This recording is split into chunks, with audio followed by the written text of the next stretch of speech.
I also picked this wine. I picked this wine glass because it matches the one in the logo. See, it's Oh, yeah, you know. so I had a vision. I brought my true camping mug. This is the one I always bring when I go camping with us. And I actually I can't believe this is the life I live, the life I live. I have corgis. I have a wine glass that says owner of a fabulous corgi who's an asshole some of the time. I think I got you that. You did. I have he sees you when you're snacking, I because you got you also that got me that. too. But you know what I do not have? I have no Bigfoot wine glasses. Well, you know what, Dad? You've got Bigfoot. Everything else, like, That's true. I have a student who got me a laser etched Yeti coffee cup that has official Sasquatch search team on it. Oh, Now, that's a kid who knows me well. yeah, That's a kid who's yeah. like, I know Mr. I Barber. got this. I know what he wants. He doesn't want some damn Ferrero Rochers. Yes, Megan will steal all the Ferrero Rochers. Oh, I love it when it gets like good chocolates. I'm like, and I'll take this one, and I'll take that one, and I get very excited. So, shall we talk about the rebrand before we actually launch into Said rebrand. said rebrand? Yep. Apologies for being missing for an entirety of 7 weeks. I 3 think the months. holidays is a good excuse, though. Well, the holidays is the excuse. That and like work just got crazy. Yeah, Work got really crazy. And the kids, well, you're a teacher, so you know this, yeah. but the kids got crazy. And even Megan got roped into my hair's just, I don't know what it's doing. But even Megan got roped into working our after school I did. thing. It's True called the story. night shift I told her for about it. 4 nights of her life. I didn't tell her about the potato though, but yeah, there was Yeah, a lot happening. it was And then I promptly interesting. got sick. Between the kid Yes. who thinks he's Robert Pattinson to the russet potato. Um, I think we'd listen, be if she 47. sent you a picture of the kid, you would be like, "Yep, Yep, you're right. that's a russet potato of a child." He's the nicest, sweetest kid on planet Earth, Yes. but his eyes Oh, are just a little actually, bit wide. You you know can't show what? it on this. You can send it to her, but you can't show it on this. No, I wasn't. I was gonna show him the drawing he gave me. Oh, It's in my office. That nice. is the most uh kind of a mixture of Pablo Picasso and Salvador Dali version of a Christmas tree I've ever seen.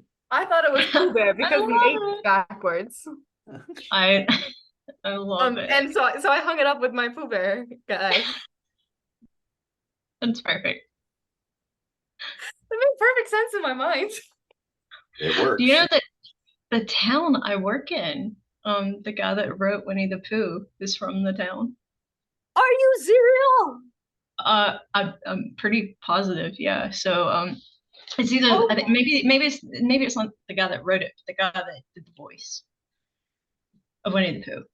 So they're like crazy, Jim like Cummings, like yeah, the original voice or the current voice? the original voice.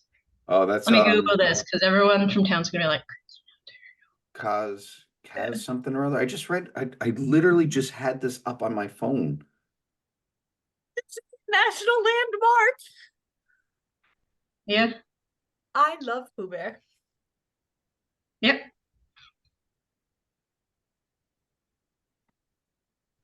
That it should be a landmark of epic proportions. This is my room with the least amount of Pooh stuff. Otherwise, I'd be grabbing Pooh stuff very extensively. Sterling Yeah, Holloway 'cause I Jr. remember when the whole like scary Pooh Bear movie come out because obviously copyright infringement's up after a certain amount of years. Right. And they were like, oh, cannot believe that they're gonna ruin it. This is like we love this guy, blah blah blah blah. And I was like, I'm with him. I'm with him 100%. yeah, I mean, of course, yeah, of course. And interestingly enough, actually, we know one of the people who was the assistant director on that because she went to a school that Dad taught at. She's a very nice person, actually. I will say, but like Who was that? still anti. Huh? You told me this, but I don't remember who it was. The girl with the like white hair. Oh, crap. I know her name. I That's just don't know. yeah. So Yeah. Sterling Holloway Jr. was born in Cedar something. Cedartown, Georgia. Yeah, Yeah, Cedartown, Georgia. yeah, that's him. Amazing. Amazing. That's Yeah. him. We have Winnie the Pooh everywhere. As you should, as everybody should. Right. Frankly, Pooh Bear, Absolutely. iconic. Straight up like life. If Pooh Bear could run for president in my mind, and I would be like, yep, correct. Our town actually like yields like a lot of like really famous people. Like we have You do have a of couple of course Ty. Yeah, we have a lot of professional athletes. We have someone from the Cleveland Browns currently playing. That's from Cedartown. We have a famous country singer from Cedartown. We have him, obviously. And we have someone that's going to be in the Olympics. Sick. I was one of the few teachers, Brody Malone. He's going to be. So shout out to Brody. I love him. He's my favorite. You know how you always have those students. You always have those students that stick out. He was like one of my first kids, anyways. And then he actually like shortly after my first year teaching him stopped like going to public school so he could do private to start like touring and doing all the gymnastics and stuff like that. So yeah, so that's cool. I work with his dad. I work with Ty's mom. So and Ty works for Cincinnati Reds right now. So yeah, a lot of famous people. Yeah. When I get famous, Yeah. I get famous, just hang out with us. We're weird. from Houston. Well, we live in Houston now, and when people hear that, they're like, "Oh, Lizzo," and I'm like, Can we go elsewhere? There's got to be somebody else famous that's from Houston. Anyone? Bueller. But Well, so our anyway. rebrand. Yes, we're rebranding. We're rebranding into hypotheticals because seemed like a thing to do, and we kept having odd conversations. And we feel the attention of the world should be on these odd conversations and the history that sparks them. See, there you go, Dad. There's your tie-in. Yeah, well, I will say after watching several of our old episodes back, I feel like I got stuffy. Oh, you did become a little history professor-esque. I won't lie to you, but that's all Yeah, right. I needed a fedora, but not like a cool one, like Harry the Platypus. Yeah, or I was actually thinking Harrison Ford and Indiana Jones. I needed like one of those wide brim, Ernest Hemingway sort of like. And did you know that in 1953 there were so many different sightings of the Mothman in Rehoboth Beach, Delaware? Oh no, that was just the president. Anyway. All right, so throw it at us. Cutting you off. I have a hypothetical, and I have already asked you guys this, but you know what? We never aired it out. We never got to the truth. Okay. Vampires. Yes. So, as you guys may or may not know, Dad, you should definitely know this. I have some weird allergies. I've got some allergies to metals, and human blood contains metals. Therefore, if I was bitten by a vampire, would I A, immediately die because I cannot drink the blood of other people without having an allergic reaction? B, would my allergies just kind of mysteriously go poof, go away? Or C, would I then take on the allergies of anybody that I bit for a short period of time, like while their blood is in my system, because the allergies are like a white blood cell immune system response. So if you're drinking somebody's blood, obviously you're getting their white blood cells too. Would you get their allergies?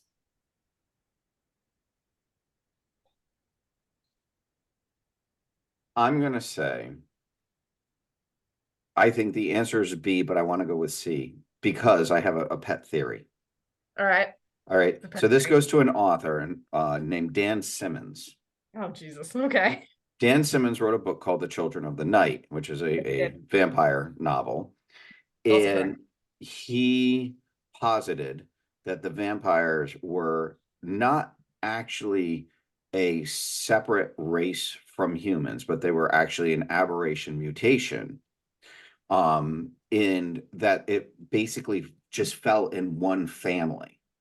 And the way that it worked was they were all very sickly. They had anemias, they had blood problems, but they figured out eventually that if they gave people a little bit of human blood, it would go and it would start, it would absorb through their body and they'd get stronger. But then a month later, they'd start getting sick again. And Right. so this goes And on, the and red blood cells they die. figure out like, and there's obviously there's good and there's bad, and they're some are faster, some are stronger. You know, it's not like they're a little stronger than humans. Everything about the vampire that you read in you know, mythology is accurate except for the ability to change shape. But it was this vestigial gland that's sort of like a gallbladder, but within it, the blood goes in and then it disperses the high octane, you know, fully The oxygenated secret use blood. of the appendix. What? The secret use of the appendix. That sounds like a really bad novel to be written. You've heard of The Secret of the Sisterhood of the Traveling Pants? Well, here's a new one. Secret usage of the appendix. All right. So I see your point. I see what you're getting at here. I also personally would like it to be C because I think that that's kind of funny. Because like imagine you bite somebody and you're like, oh damn, they have a peanut allergy, and like you only find out like 3 days later. Like that'd be What if so they bit stupid. your mother? Oh my god, can't have gluten anymore. Like I would be so mad as a vampire. I'd be like, I'm stuck with this shit for a month. Like I would I be know, right? the angriest vampire in the world. Yeah, if you bit dad, you could have approximately like 3 things, and Red wine's one of them. yeah. So I don't know. But I gave this argument to a friend of mine, and she argues that it would be B, and because vampires are supposed to be anatomically perfect. But then my argument is, well, then why can't they have garlic? Like if they're anatomically perfect, like what's the deal? What's the holdup? Yeah, what's the point with the garlic? Right. What is the point with the garlic? I don't know. What? Okay, I have to Google that. Google that. Like, where did the garlic come from? I know like when we talked about this was like one of our like rant sessions one night, but I brought up the point of Rh negative and Rh positive, which is a Yes, blood yes. disorder. And for those of you that don't know, if a woman is Rh positive, but the fetus that she's carrying is Rh negative, the body will actually attack and kill the fetus. So you actually have to take a shot by your doctor to convince your body and your blood not to destroy the baby. Wasn't this how we came to the theory that the vampires have to own all the blood banks because otherwise they would have blood? Yes, yeah. So that was our. Yeah. I think that was our conclusion. Like that night was like that's the only way that we would be able to conclude it is that they have to run the blood banks. Right. So, which of course goes into both the movies Blade with Wesley Snipes, but also the most iconic scene with the Joker in Batman versus Dracula. Yes. Remember the cartoon? When the Joker's in the blood bank? I love that scene. I'd like to make a withdrawal. How much? All of it. I have an answer for the garlic, by the way. Okay. So specifically, it's the chemical compound acillin inside the garlic. It's a powerful antibiotic, so kind of like the penicillin situation. So some European beliefs around vampires stated that they were created by a disease of the blood. So a powerful antibiotic would kill a vampire. So by that standard, they would definitely be able to get allergies by drinking other blood. Yeah. So yeah, absolutely. that brings me to another. Oh, I can't remember the author. This is going to turn into a book podcast. Well, whatever. But the book is called The Vampire Virus, and there's 3 or 4 of the books that are out there. Michael Romkey is the author, Michael Romkey, and he posited that it was a virus that could be cured if you chose to cure it. Because with new mRNA, or like, and by the way, I mean mRNA, you know, recombinant viral technology in vaccines. It's not a new thing with COVID. It was something that had been working on for like 15 or 20 years. And it was just like COVID was like we probably should get this now, kind of a moment. And so years and years ago, he wrote this book called The Vampire Virus, and it's really funny because he uses a lot of historical people in it. So like Beethoven, Ludwig van Beethoven and Wolfgang Amadeus Mozart are both vampires in these books. So Makes I total mean, sense. totally. But so is I mean, John Wilkes Booth. I also could see that. I can see Um, that. and so you had a lot of very famous people throughout history who were really vampires, and that's how they achieved things. And what you basically had was you had a variation, the Illuminati, who knew about this virus, and they were all vampires, and they chose to use their vampirism for good, and others used it for ill. And one of the bad vampires eventually started going around trying to cure the good vampires of their vampire virus.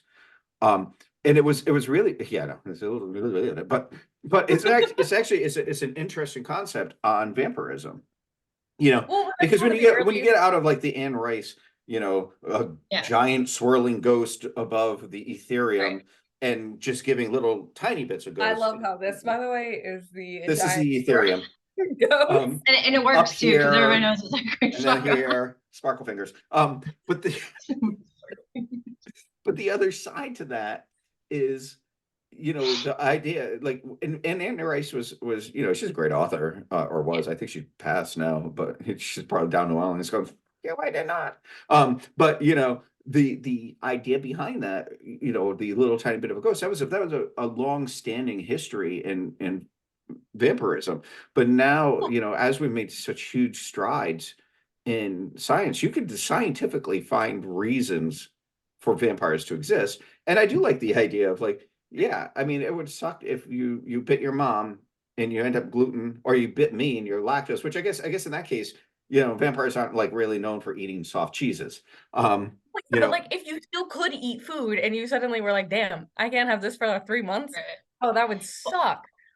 so it's interesting that you bring that up, because this is the exact rabbit hole I told Megan I never wanted to go down. But there's a Hollywood rabbit hole that I've been like accidentally going down a lot lately. But one of them is kind of bringing down the whole Illuminati vampire type of thing. It does have clones involved with it. I'm not going to get onto the clone thing, but it kind of brings down that whole kind of sense of the vampire thing, where they just kind of reinvent themselves every so often. Sometimes it's for good, sometimes it's for bad. I think we've all like stumbled across those pictures of famous people in history that look That's like what happened Anne with Dax Hathaway. Shepard, isn't it? Yeah. Well, Anne Hathaway and her husband and William Shakespeare and his Yes, they're like William identical. It's Shakespeare. crazy. Yeah. And Hathaway, for instance, is probably definitely like such a good example of it. But Keanu Reeves, which I think is funny because I don't think he would ever do that just personally. But like you have I think so he's a such good vampire. But he'd be a good vampire. he would, yeah, he would be a good one. Like I think he really would be. I think he would be like that one that would be like, no, I'm good. I I'm not. had a theory that Jesus was a vampire once, but then Dad gets all offended when I bring it up. So A little bit, yeah. Honestly, I think wasn't there like there was like Yes. a Dracula movie that kind of like yeah, there was. But that wasn't associated what I Well, was so thinking. so did vampires with Judas. uh well, there's two that do it with Judas that I can think of off the top of my head. The best is by a book by a guy named James Rollins, who he writes science fiction novels that are based in science fact. He's actually, it's really funny. He does all his own research, but he's a veterinarian. Like he's like a large breed veterinarian out in the West somewhere. And he writes these books, and he clearly, like, he knows his crap about, like, what research is being done into different things. But he had one, he had a series of books called the Sanguinist novels. I made you read one, Megan, when you were You like did. 15 or 16. It wasn't And nearly as traumatizing as the lock, so it's fine. but it was this concept of the Catholic Church actually having an order called the Sanguinists, It and they're makes total and sense. they were all vampires. And like, so Lazarus was actually the first vampire because he was raised from the dead by Jesus. But then Judas was cursed with being a vampire due to what he Well, did. and there would be a difference. I maintain that there would be a difference, but I mean, I'm telling you, you've got Jesus blessing the wine to be his blood, and then he rises from the dead 3 days later. Tell me he's not a vampire. Yeah. Explain to me Yeah. how Well, that's it not was interesting. There qualified. were a number of people who try to claim that it was through I am joking Christianity for everybody out that there. vampirism was even thought of. And it's like, well, listen, there's a lot of give and take I'll give to Christianity, but that's not one, because those legends predate Christianity by so far. I mean, Mhm. Well, they have pre-Ptolemaic times, drawing on big sharp teeth. I'm doing a lot of hand well, gesturing today. The I Italian's mean, coming out. they have vampire legends or vampire adjacent legends dating all the way back. Like you can find them through Egyptian mythology, you can find them through all the ancient mythologies, but Mhm. most of them seem to agree that there's a difference between the like chosen vampires, like the vampires who are like gifted with it, and those that are cursed. And those that are cursed, it's Yeah. always like, some god got angry or it's a disease. So the garlic thing kind of does tie in, as well as the author you were saying, not Anne Rice, but the other one. Michael Dan, Romkey. yeah, no, it's Dan Simmons, I think you were talking about first. Yes. Like the whole, and with the whole Batman versus Dracula, just to, really tie it in there, he cured them all with a shot. Like essentially a vampire vaccine. Like that was the end of the movie. So who knew Bruce Wayne was going to actually be the one to cure it? Well, pretty much everybody knew it. I was gonna say Everybody. anybody who put on the movie, like, what do you I mean? know. Spoiler alert. So Yeah. that's my vampire theory. I think vampires get allergies, and it's by drinking people's blood. I think it's definitely an interesting concept that you could really just dive in deep to the whole theory behind the vampires and the concept of it and the truth behind it. There's too many, when you have too many cultures having similar stories, it's not stories anymore, it's reality. And I think I sent you something where one of the theories was that we're not the top level of like the food chain, but we're just kind of being Oh mined yeah, we did talk about to that. take over the planet until the top level kind of reawakens. Or I think that's what started this conversation. I was like, it's got to be vampires, right? Like, I mean, like, Well, I mean, we're the makes a lot food of source, natural right? sense.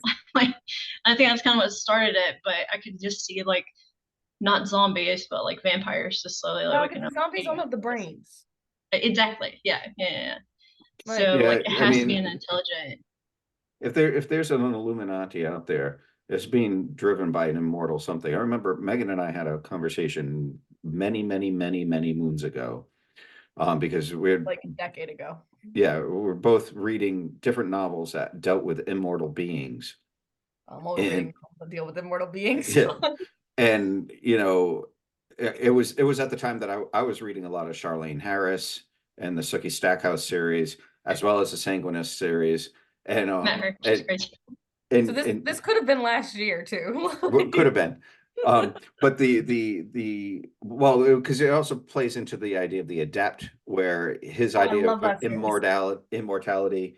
Catherine Kurtz, who is a Christian author, she kind of melds it into kind of a Celtic Christianity thing, where you continually given the choice. If you are a person of good integrity, you're given the choice to return, to do more good, or to move on.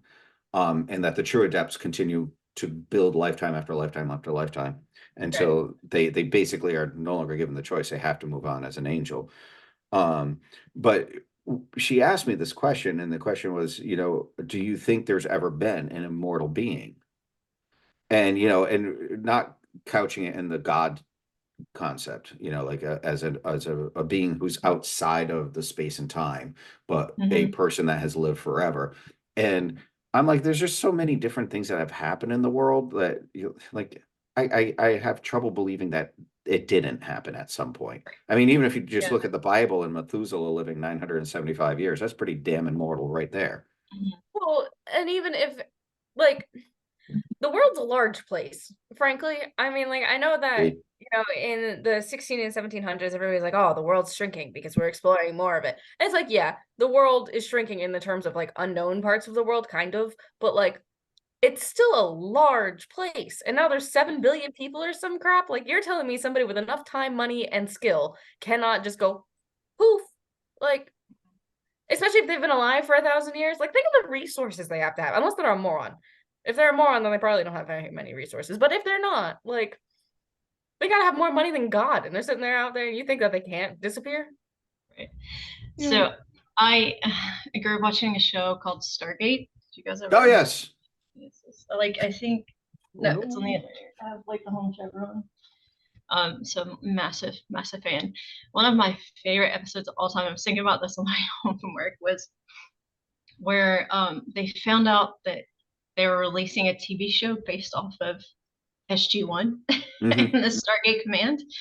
And Jack has to go and like watch it. And he's like, how do these people know everything? And like, why are we letting this happen? And they're like, plausible deniability. Like plausible deniability. Like, so now if this happens, people are all like, this isn't real. This is just an episode of Stargate. Like, what's going on? I mean, and it was like the whole concept of that. And then you think about it and you're like, I mean, is that not what Hollywood's kind of been feeding us this whole time? Like we read these books, we watch these novels, we see all this stuff, we see all these movies and TV shows, but you're absolutely right. Like it's perfectly normal to think someone, it's so easy to think Highlander and that someone lives thousands of years with all the money and all the resources. Exactly. There can be only one. I mean, it's so easy to reinvent yourself all the time. And then it's so easy to just move about. There's so much in this world. Move about, change your name, do it. There's people, I watch too much true crime to know. It's easy, apparently, to change your name and just move. Like, That's wild. that's not a hard thing, apparently. Like, criminals that are dumb do it. Like, so smart people can very easily do it. Oh, I yeah. remember hearing it was some social scientist who was talking about, and they were talking specifically about aliens and how everybody who sees aliens, everybody who sees aliens, you know, kind of describes very like there's 4 or 5 very specific descriptions of different types of aliens and their ships. And it's been that way pretty much for hundreds of years. And they're like, see, this is why this is a social phenomenon of the brain. And I'm going, when I see a bear and I describe a bear, it's because I'm looking at a damn bear. And by the way, if I look at a bear and you look at a bear and she looks at a bear, it's all going to be described the same because it's a bear. Well, maybe not for me because I'm a little blind, but yeah. It was fuzzy and brown and went rawr. Or explain to me why, hieroglyphics in Egypt time have perfect drawings of astronauts in astronaut suits. Mm-hmm. Like, or even take that a different direction. Which, I mean, this is obviously going to be multi episodes at this point, but take this into a different direction and look at the petroglyphs in both California and in France that were done thousands of years apart, but thousands of years before writing. And some of them have pictures of things like you could only really describe as an alien. Well, same with the or possibly an astronaut coming back in time. I don't know which. I'm sorry, Megan, go on. I was gonna say the same with the Incan and the Aztec temples, or old Babylonian drawings. Like they're everywhere. Frankly, I don't know much about Chinese and Japanese culture, so I don't know if they're over there. But like, I'm sure. I'd assume so. Yeah, like that's an assumption. I don't know, but like dragons. It's the dragon theory. Right. Yeah. You can't have the same is true with immortal people. You can't have a legendary something that shows up in every culture and there's no reality to it. Yeah. Because if all of it was just stories, there had to be a progeny somewhere. And you could point to like Bob the damn woodsmith in 1654 told the first ghost story, and now we all have ghost stories. Right. There would, it's the same thing. And the ghost deniers drive me nuts. And I like literally call them ghost deniers in my world. But that's because Megan and I have had one too many experiences. I say, yeah. Tra-la-la. It's like, well, it's just because you haven't seen it yet doesn't mean it's not we found sorry. We found an old cemetery, Dad, like cool. across the street that we didn't know about. We were walking in the snow the other day and we were like, oh, look at that. You should not bring your mother there next week. Well, I'll be having wisdom tooth surgery, so I doubt I'll be bringing anybody anywhere.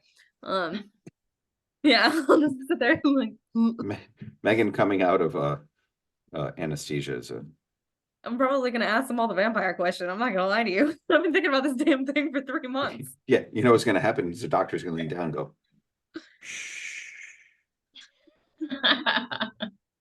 God, I hope don't not. want to know. I'm sorry. I would have a heart attack. You would that would I think kill me. That would do me in. Thank you, Dad. You're welcome. That's Well, it's never always needed. it's always fun too when you think about like, because Chris, you brought this up a minute ago about like people reinventing themselves, Hollywood knowing things before they should. The Simpsons. The Simpsons always getting it right. South Always Park getting it right. getting it right. But Megan and I both know a person who's going to rename nameless, who we were at the Smithsonian, and we're walking through the Smithsonian. It was the National Air and Space Museum, and we're visiting, and they have all these amazing pieces of work from the government in there. And this person walks by the SR-71A Blackbird and goes, "Oh yeah, I remember working on that." In like And they had never mentioned this to us in our lives, and I've known this person for a very, very long time. And they then proceed to tell us how they also worked on one of the first iterations of GPS back in the late 1960s, at a point that if you mentioned the word GPS and you were found out, you went to jail. It didn't mean like, oh, you were going to get arrested, you were going to go on trial. It was like going to Gitmo before there was a Gitmo. And so one of the things that I continually think of in my head is the government knows things because they've already done things years in advance. And it's like, for me, it's the Bigfoot theory that people are like, there's no way the government doesn't know that if Bigfoot exists or not. I'm like, yeah, I'm sure they do. I'm 100% sure they do. Yeah. I told you we ran into that lady who said that her retired grandfather or something from the government like settled here in Georgia because they were constantly going up to the mountains to study Bigfoot. Yeah. Or like plane, like shifting planes. So yeah, it's interesting. Well, I'm really interested to see where our discussion next will take us.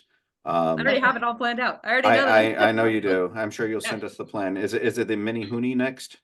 I don't know if I want to do Bigfoot that next or another kind of funny one that I've been sitting on. Okay. Well, I guess we time to find the Menahunes. Oh yeah. But so she has a couple of the like. Oh, do you have great Menahune stories? Yeah. I feel like I need to bring can I bring my husband on for the Menahune stories? Sure. Just because he was born and raised in Hawaii, so he can tell you the Menahune stories better than I can too. Yeah, I dived down that rabbit hole recently because of Megan bringing this up, and I was like, tell them about your baby Bigfoot theory. And well, and it's interesting. They dragged the entire Finding Bigfoot team over to Hawaii to look for mini Hoonies, and like even Bobo Faye was like, this is kind of dumb. And like one of the Hawaiian guys who's like a really good friend of his looks at him and he's like, you don't joke about this. No, he's like, like this very large Tongan looking guy became a sassy black woman like that fast. Like, yeah. I was like, oh.